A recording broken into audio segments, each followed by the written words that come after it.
Hello, storytelling. Ron. I want to talk about the finale session of Christians in Space. Cream, heavy cream, a little bit of salt. Okay. Okay. So I want to talk about Christians in Space. How we as Christians can have an awesome role-playing game system, whatever. I'm gonna toot my own horn about this too, because I'm kind of coming into new territory myself with this. This is all new territory for me as a GM of 45 years. I'm 55. I started when I was 10ish. I was wacko.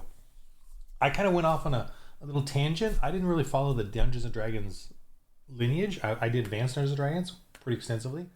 And then I moved to MERP, which is Middle Earth Role Playing, which is under ice. And I really got obsessed with that one. And Role Master rather. They call it Rules Master because it was a lot of rules. Role Master, I went that way. I really liked that system. And that's what I obsessed with. So I'm kind of on this obscure little path I did through GMing and RPGs. I don't have the typical traditional path. I did Call of Cthulhu quite a bit, actually. I got really obsessed with that one for a while. And then I made my own game system for many years. Post college, I had a group, and we went for 10 years, doing crazy stuff. And I created my own system off of a Roll Master. So I had my own little world, in this. That's why I'm kind of weird and off. I don't really know that much about the history of ttrpgs, especially because through the D&D line and the Pathfinder line, because I didn't pay attention to them. And the one I did pay attention to, I kind of ended after a while. And then they're not really. I think they still exist, but they're so small. ICE, International Crown Enterprise. Went off on a tangent there, rambling, babbling. But anyway, let's move on. Let's go to the. I want to show a playlist of the Christians in Space series. Let me do that real quick. Let me pause this and get it set up. Okay, I got the. Let me switch over to this. Okay, commercial. So Ron Smorensky is my real name, I guess. Smorensky. Polish. I'm half Polish, half Korean, just so you know. But here's my writing, and it's on Amazon. I've written kind of a few books here. And I'm just trying to do a little commercial here where you can check it out. The Night of the Dead is for men, pretty much. Christian men, pretty much. Gory, awesome, crazy action trying to survive with his family. And I'm definitely going to get some bad reviews because it's really a hardcore Christian is the guy, but then it's a Hollywood, so I'm dealing with non-Christians, like survivors. So there's like actual arguments. There's actually some tension in there. And so the character gets kind of, I don't know, the character, the guy, the father,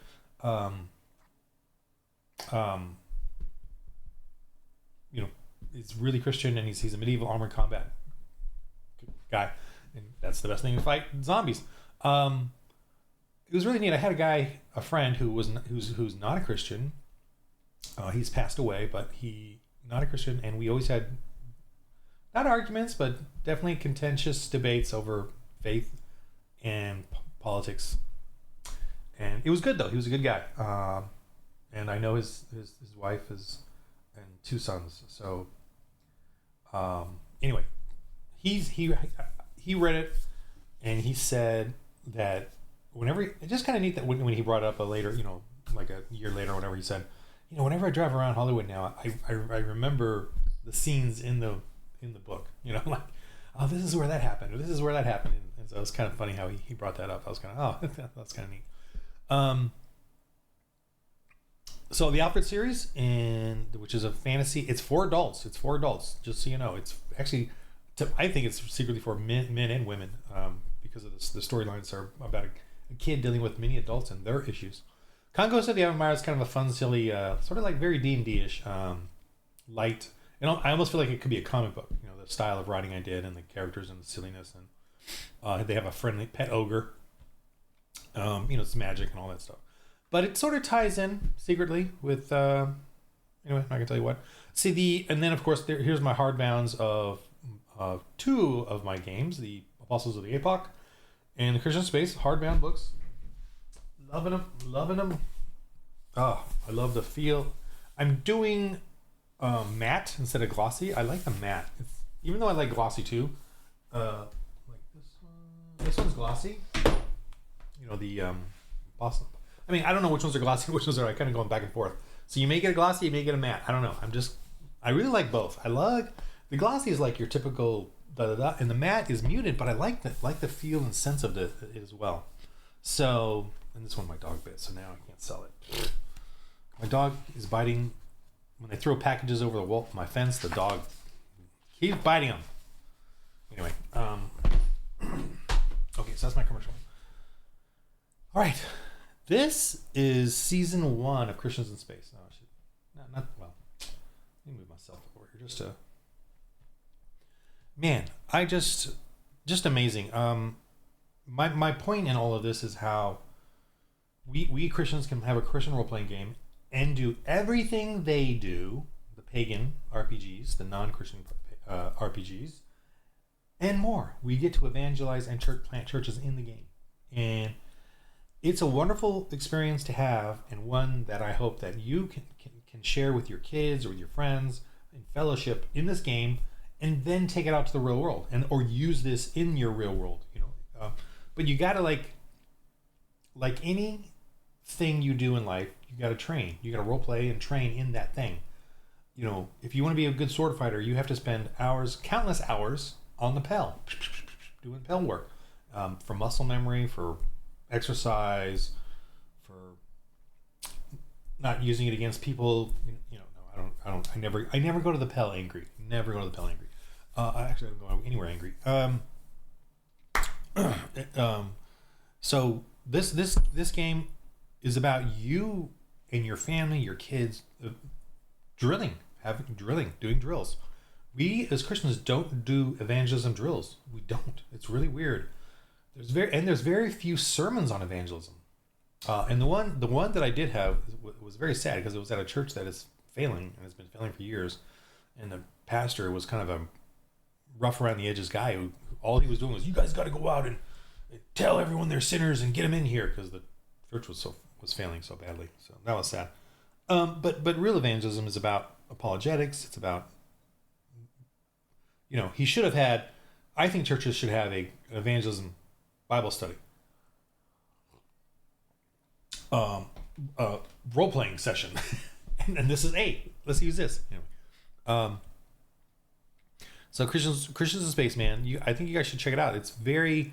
I am learning as I'm playing with them, and I'm building the galaxy as I'm playing with them. I'm building up the world, and I have it now available on Amazon. Based off of all this stuff. And there's a ship battle. They have a toga party. They're like Jawas. I'm stealing from every sci-fi genre we all love to put in this world, and it's very easy to do. I figured out a timeline that works, that is Earth-based into the future.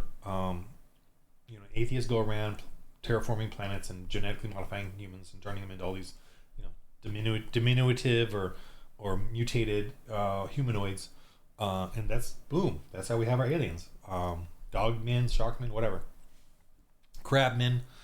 Oh man, I'm just looking at the titles here. Crisscross, dropping ship, salvage, salvation, one shot, one kill, dreading the dreadbots, the dreadful dreadbots.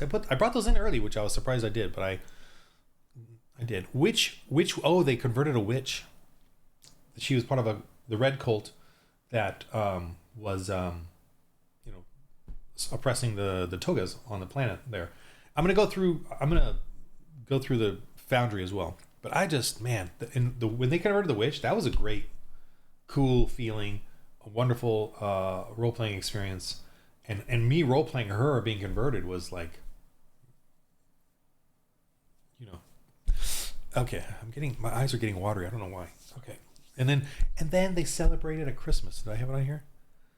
Oh man, is this the first ever, not a Christmas like with a butcher Santa Claus or a killer butcher Santa Claus or a killer Santa Claus or an evil, using all the Christmas icons and making them evil. No, a real Christmas. They celebrate. They had a Christmas tree. I believe in stealing pagan idols or icons like the cross and using it as a Christian in a wonderful way, in a Christian way, like the cross. So they had a Christmas. They celebrated around the tree, and she She wanted this. She wanted this faith that they have. She didn't want her dark, evil, drug fueled rage faith, paganism. She wanted what they had, which was care, peace, civility, helping. Trepidatious trading. Okay, yeah, they started doing some trading. They started expanding out. New planet, new same sins. Merchants of Dearth. Merchants of Death. Playoff. Okay, Dreadbot Drastics. The first RPG Christmas ever. There it is. Season 1, episode 16. Is this the first ever Christmas special depicted on an RPG ever? I wonder. I think it is. I don't know. Dungeon Crawl in Space. Yeah. So that's my first setting up a dungeon for them to go exploring, and they keep requesting more of those. So I've been kind of working on adding more of that kind of stuff in the content.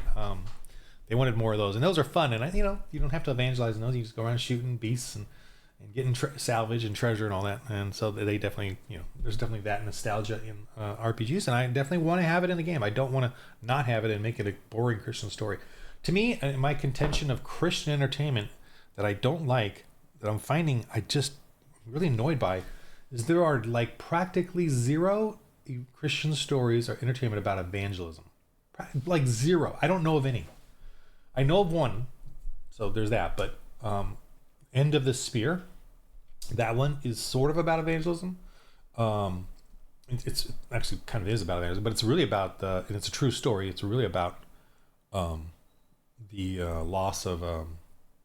It's an amazing story. End of the Spear, Tip of the Spear, End of the Spear. About them going to South America and converting the natives there, and those natives were brutal, vicious, vengeance gang natives, and now they're like peaceful and joyful, and they use those airplanes, those bicycle airplanes, to get across the jungle and help each other. And oh man, what a story! You should watch that. And there's a documentary on it too. It's really amazing. And they killed the father missionary, and then the son, and he's really old now, the son, but he became the new missionary for that tribe, and the man that killed his father, he is like his best friend. They, it's Christian now. So that's the kind of stuff, that we are not showing in Christian entertainment anymore. It's really annoying. Everything in Christian entertainment now is about, oh, I need Jesus. I need him. Oh, Jesus has changed me.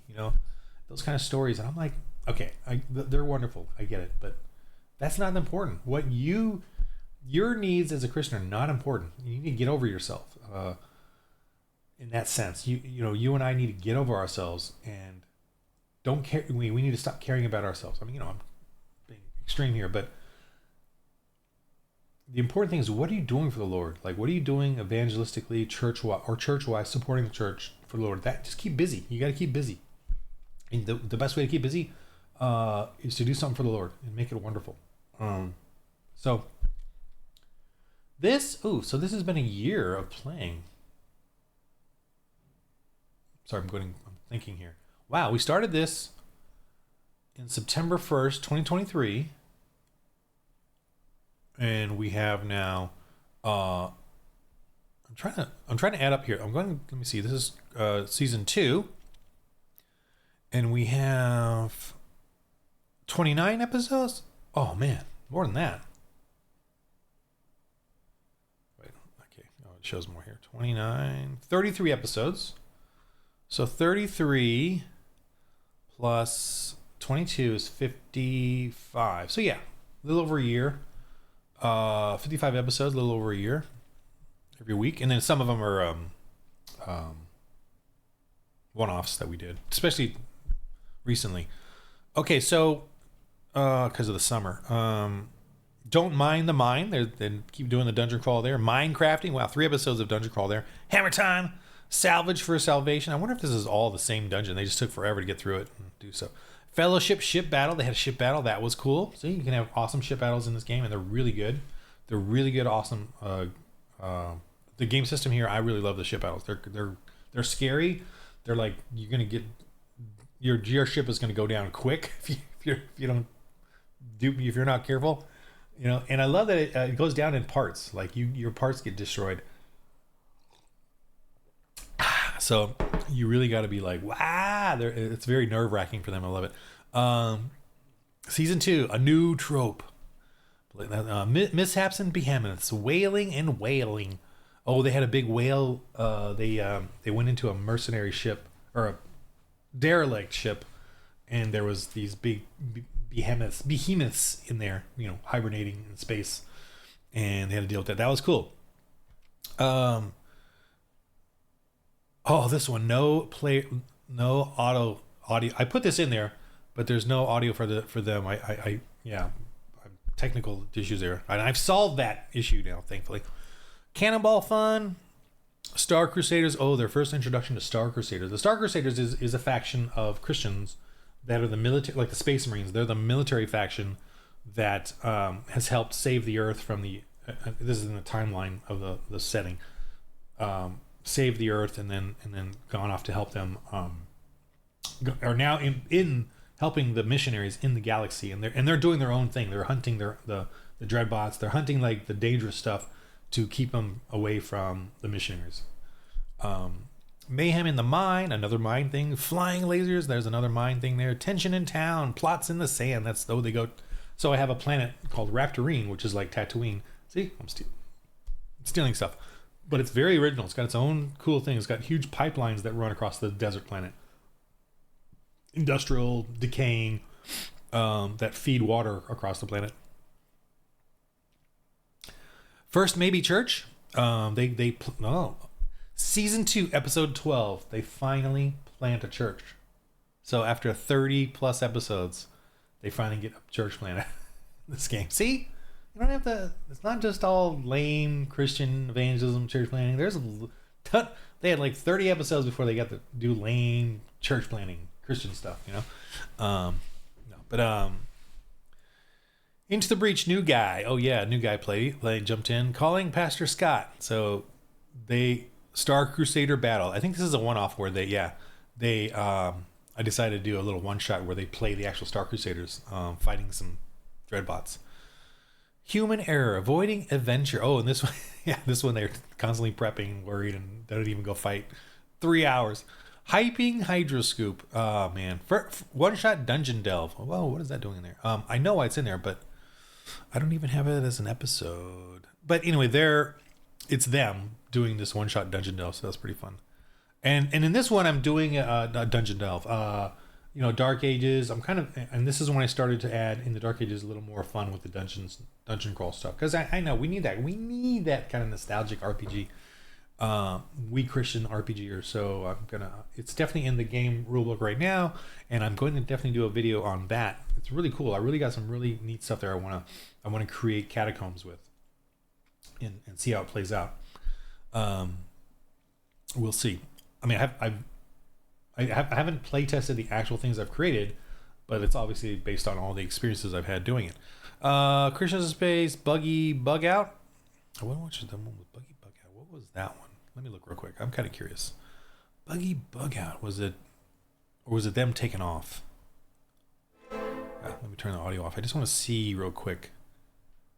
What was this one about? Buggy Bug Out. They taking off? They're at Hydroscoop, looks like. Or no, yeah. I mean, there's Hydroscoop down there in orbit. Boy, what are they doing? They got the Ogrigs there. Oh, they had a space battle here. And they fought these pirates, and then they converted the pirates. I think they were trying to leave, and then they got attacked by pirates. Where's the ships at, though? I know there was a bunch of ships. Okay, here they are at Hydroscoop. I thought I had a whole... Is it not showing? Or is it just... Oh, that's right. They did such a good roll that there was two... Okay, there's... In my original GM star map, there's some pirates here. They're hidden. But because of what they did on Hydroscoop, they managed to get rid of them, or they wouldn't attack them. They got away. And only this one was able to catch up to them and try to board them, but then they got beat. Okay, yeah. I remember that now. I actually have two other pirate ships here that were going to attack them as well, but they did the amazing rolls and they got away. So I couldn't add them. So yeah, that's a part of an amazing. I'm just so joyful with this whole thing, and how we can have epic sci-fi without compromising the Bible at all, and we can have our cake and eat it too. We can have. I'm going to use copyright here. Just we can use stormtrooper type things. We can use aliens. We can use Terminators. Dreadbots. We can use space bugs, Tyranids, Zergs, whatever. We can use zombies. We can use all that because it's all like genetically modified, mutated, radioactive, death killer robots, whatever you want. Giant robots. I don't have a thing on giant robots yet, but I can. It's just basically vehicles. And the vehicle combat in here is freaking blow up dangerous. It gets crazy. There's some dice roll, heavy dice rolling and game mechanics in a sense, but what I like is that in very little of it do I need to look up anything. Like I don't have to look up that many charts. It's just rolling the dice mechanics, knowing the equations, and then converting it to whatever I want. So let's go to this. So this is another aspect of the game, is that I create all the usable assets. I don't create just artwork for the sake of artwork. I create artwork that's usable, and it's very logistic the way I've designed this. Right, the reason it's black and white is one, I want it to be printer friendly.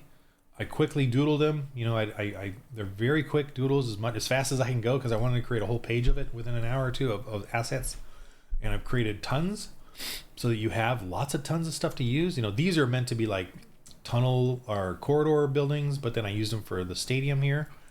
These are guard towers. These are columns from the Dark Ages, and this is all from the Dark Ages. The stone here, these circles. I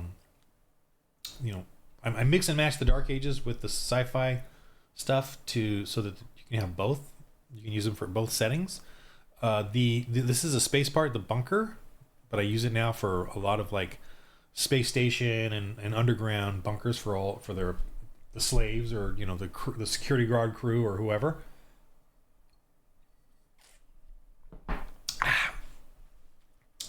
This is the epic finale of the second season. They had a big arena, the fight against all these unleashed arena beasts, and hopefully they'll remember to go free the slaves, because this is a big part of Christian history. Is we ended the slavery, the gladiator Roman slavery was ended by Christians. We ended that. We ended it. We get credit for it. And Gladiators was gory, brutal entertainment, and sadly, that's coming back to our films and movies and TV shows to a really scary degree now. The grotesque degree. I like gore. I like violent stuff, but it's getting to the point of that the sadism of it is getting a little too much, right? So that's kind of and that's what pagans love, though. Pagans love gory. I mean, and there are so many movies now out about gladiator stuff, like the whole Twilight. No, not Twilight. What's that other one they did? Where what's her name is? Because I don't pay attention, but there's a whole bunch of those. Battle Royale. I watch that, but because I'm into that fetish of gory stuff. But I don't really want to watch it anymore. I'm definitely getting way more and more Christian in the sense of like permeating my mind and psyche, that I don't really want to watch all the gory sadist stuff anymore. I never was into slasher films, but I was definitely into gory, crazy stuff. But now I watch it, I'm like, anyway, the gladiator type films have been getting more and more prolific. What's the one on Netflix? Gosh, I'm forgetting all the names of these stupid things. That one that just came out. You all know what I'm talking about. Let me look real quick. Okay, man. Squid Game and Hunger Games. Those are like gladiator films. They're like, the next thing they're going to do is move over to the reality in that. It's going to be terrible. Anyway. So the church is what stopped this. And remember, when it ended, it was like 300 AD, 400 AD, the Christians at the time did not stop it. It took one guy. One guy went out and protested. And then the other Christians realized, oh yeah, we got to stop this. And they ended the gladiators. And remember, the gladiators was the NFL to them. It was bigger than the NFL, right? The glory of the gladiators, the glory of Rome was in the arena for 500-600 years. Torture, brutal killing of slaves, of victims, of gladiators. And it was Christians that ended it. So anyway, all right. Whew, let me go look at this. This is just amazing. Tooting my own horn here. Sorry, but I remember starting off. Let me go back to look at this. This is where they first started. And this is like all their missionary ships and the people that are working with them. And this is the Christmas tree they had, and this is Pastor Scott they work with, and he's got some old rigs here that sing Jesus love me, this I know.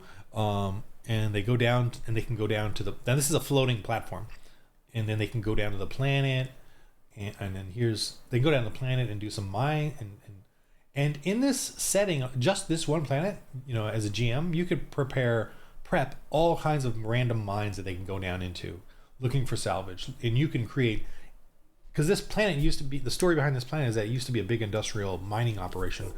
And so it can have all kinds of different things there. They can have like hidden dreadbot bases. It could have hidden ancient technology down there. It could have massive amounts of storage or a secret cult that's hiding and living in there, and cave dwellers. You can have anything you want. Like, that's what's so cool about this one planet. You can do all these kind of random things. And here's the thing about this game that I want to really emphasize, if I may. They can come back. This is like the first episode they did as first level. There's no level. First level characters. They could come back here right now and have another adventure after 55 episodes. Two of the characters have been there since the beginning, 2 or 3, 3, whatever, since the beginning, and they can come back and still roleplay. They don't have to be gods or demigods or run an empire or they're not superheroes. They're still their character. They have their the game system, like, it's not breakable. I mean, at some point it's got to be breakable, but it hasn't been breakable, and they're not like 10th level capping or anything like that. After 55 episodes, they can still come to this area and do the same type of adventures, with variation on the theme over and over and over, and still gain glory points, still gain experience. Here's a battle they had out in space, and the dreadbots, they took out the ship or got away, but here's the dreadbots boarding their ship and taking out parts of their ship, and it's a total adventure. You have an adventure in your spaceships, space battles. I do not separate out, which I think is very lame, players playing and then their ships. To me, all of them do that, and I think that's lame. I just did not, and I played it, and I'm like, that feels weird. Let's now move on to the miniature spaceship battle. I wanted the spaceships and the people to be continuous. And look, these are parts of the ships are damaged. This guy's down, I guess, over here. This is been a while ago. But what awesome system. I thank the Lord for forcing me to come up with something because of all the woke crap that's happening. And this, it's funny, I'm trying to fit it in with the actual picture of this background, but this is a cool dungeon dive they did. They found a little secret lab with secret tech spice, and these creatures. Look at that, man. Look at that. Is that awesome? You can just tell it's fun action, And I got a little chart here with the die ranks, just as a handy reference when we played. Big killer robot here they had to fight. And this is, again, they can go back here, fighting and having fun. This is the very first episode. They come in and they clear out the bugs for them. Oh, they found these dead dreadbots, old ancient dreadbots, and they feed them and convert them and stuff. And where's the rest of the guys? No, there's supposed to be 4. Are they somewhere over here? Just kind of curious. Where are they? Oh, and this is a cool little. This is in the book, by the way. The intro mission, and I like this intro mission. This is like a floating platform that they live on, where you encounter the togas. You got to deal with their issues as pagans. They're recyclers. Well, they have to be because of the survival. So you have to provide for them. You got to help hunt these crabs and feed them in this junk here. And the crabs are relatively easy to defeat, which is a good intro to you as a GM, figuring out the combat system and figuring out how to do combat. And then you can build out where they go to this. It's supposed to be separated, but they warn you not to go there because there's this evil spirits guarding this area, and of course what it is security bots. And this was like an office building, or back in the day when it was normal operation. And that's a great intro to conversion, to combat, and a little bit of exploration and salvage. Just teaching me that, and then finding out about the adventures around the whole planet and what's going on, the little factions and stuff.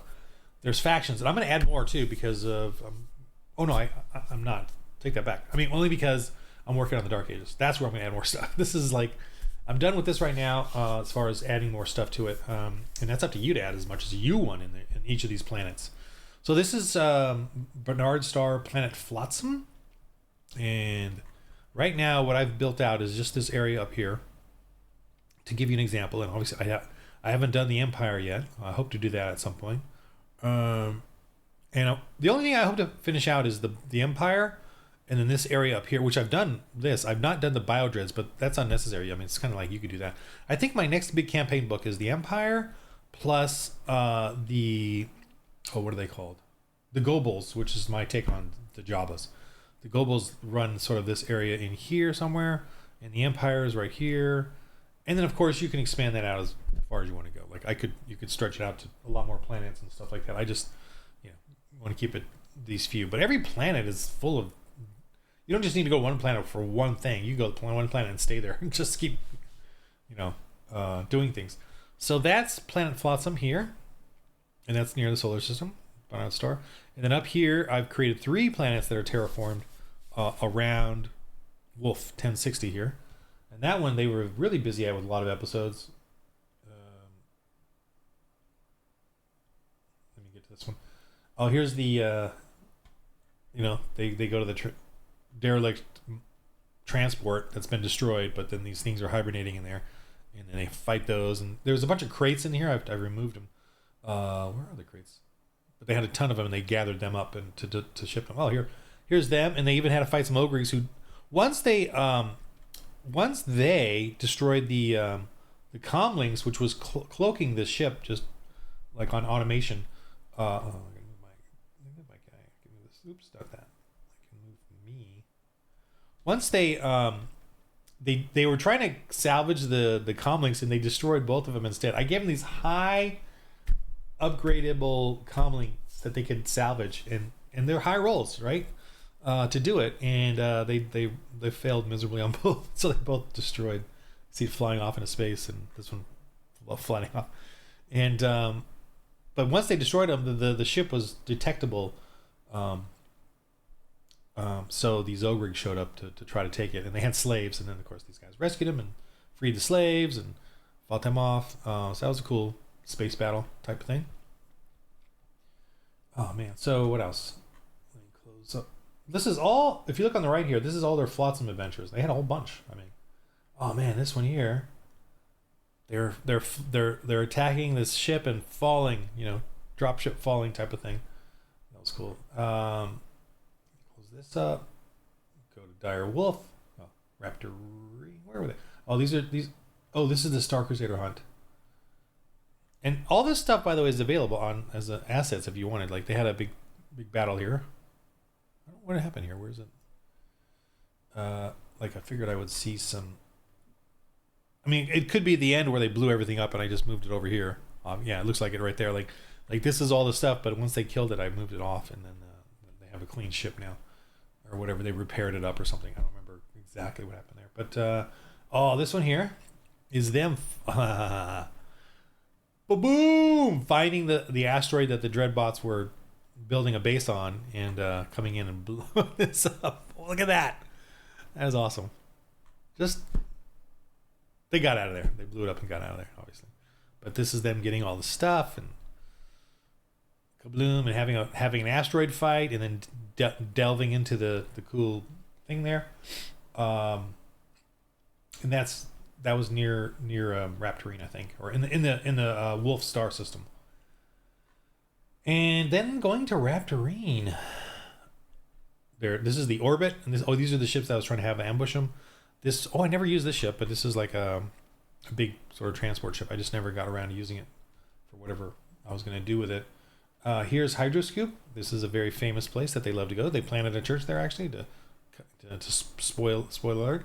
Here's their little church here, their little Hydro Vitae church, or however they pronounce it. And these pirates, by the way, are converted and helping the church, so the church is becoming successful here on Hydroscoop, even though this is like a pirate smuggling operation.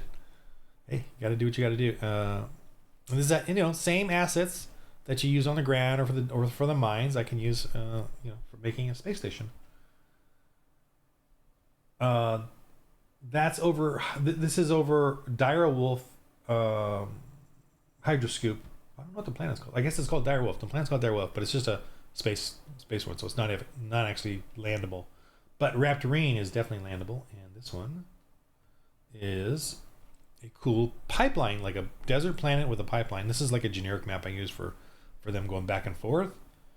And this is a cool remote pipeline where there's a leakage, and so the leakage creates a cool ecology of creatures and fungus and toxic puddles. And they found an old Imperial shuttle bay underground that they got some shuttles. Defeated these reptilians here. And I'm just trying to show you, man, look at that big they definitely had a big battle here. They killed all the poor reptilians. And the reptilians are like bestial. They're bestial. They're not humans. They're more beast than human. Which is something they got to figure out. Can we save them, or do we have to just kill them? Here's their I think their first church they actually planted was here, I think. Can't remember. I think this was it. And it's kind of a charismatic church. Anyway, so this is a little remote outpost, little remote settlement that they freed the slaves, and that's but they came down to, where's the trade hub? The trade hub. This is this is a sci-fi town. So obviously had a little battle here with the freed gladiator beasts that they cleared out, and then they went down underneath into the gladiator arena to finish off the bad guys' plot to thwart them from liberating the slaves or the small settlement, and then now liberating the trade hub, or planning a church there. Possibly the final season, we'll see. Assuming they will. But and is this the finale for these characters? No, I don't have to. There's no 10th level cap or 20th level cap or anything like that, or 5th, or they have to fight demigods now, or demi demons or demons or whatever. They can still fight the same creatures and characters and minions that they've been fighting since episode 1. Now, they have better tech, they have better skills, they have better things, so they can confront bigger and badder things for sure. But minions and typical low-level things can still be dangerous to them. Can still, generally not. They can generally go through a few, but what if one gets an Act 20 and brings them down, and then there's a few more there that can bring them down. I don't have to throw a ton of stuff at them. I can just throw a series of things like this. And this battle here was like maybe one of their biggest. Well, I don't know. There's a series of them, but they definitely got a lot of damage, and they survived it. But they, I think one of them went down. And he could have died. I'm gonna drift this. Okay. But I feel good about, like, if they want to continue on for season 3, same characters, I create the same stuff, same plots, a couple more skilled characters. They're obviously going to go to that corporate level and the Imperial level, so the people they come up against are going to have a little bit better armor, better weapons, better training than this sort of Western, a post-apocalyptic type of sci-fi setting. Yeah, I'm just, man, great stuff. This is how how do I'm going to kind of go off on a little weird tangent. How do I create these worlds? How do you, as a GM, like, set this up? I'm going to try to do more videos like that, where my GM prep, like how I do this, because I need to teach you all not only the game setting and system, but also how to GM as Christians, because I guess I'm creating I have to create my whole new market out of this, since I'm all contentious and attacking all the other RPGs for either removing Christianity, ignoring Christianity, or not letting us play as Christians, because they can't. And I'm not you know, my biggest concern is Christians. We Christians should be playing as Christians in these games. And yes, I know that is contentious. And yes, I know that you're concerned that you'll be kicked out of the games. Ergo, there's your answer. That's what you should be doing. That's it for this. I'm gonna get to work on some stuff, and then I gotta hang out with the daughter today, and then I got a game today. I got a game later today. I got a big old game. The finale of this Christians in Space. So that'll be really a lot of fun. I'm looking at. Okay, I'm just staring at all the different things that have been going on, and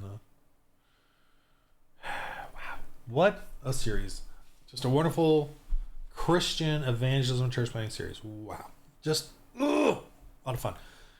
You too can have fun doing this as well. I mean, it's a lot of work. You got to have the DNA for it as a GM. You got to be, the grand minister. You got to be the game master. It's got to be in your DNA to want to tell stories and to be collaborative and and let them bring in their side of that story. I'm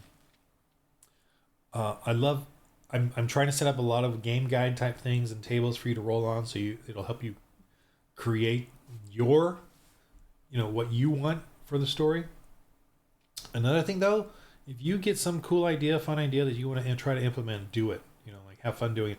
But let the players, set it up like a sandbox. Don't set up plot after plot after plot after plot. Don't do that. Set up factions, set up what they want, what they're after, and that's it, and then let it play out. And you get familiar with those factions in each little area that you create for them to go into and create the plots in real time with you. The conversion level is a good thing to have to roll. Sort of pagan activities is good to have, but you basically know the basics and think about the different factions. What do they want based on what you've set up in that sandbox setting? What do they want? How are they going to get their money? Do they do slavery? Are they a repair shop? Are they mining? Are they doing agriculture? Or do they have, what is their problems? Who's attacking them? And then what are their fallback beliefs? Gods, spirits, paganism, atheism, humanism, whatever it is. What is it that they think they're relying on to solve their problems? And of course, they're all full of misery and needing something else. All right, I'll just keep going. Gotta keep going in the game of life. Roll holy dice.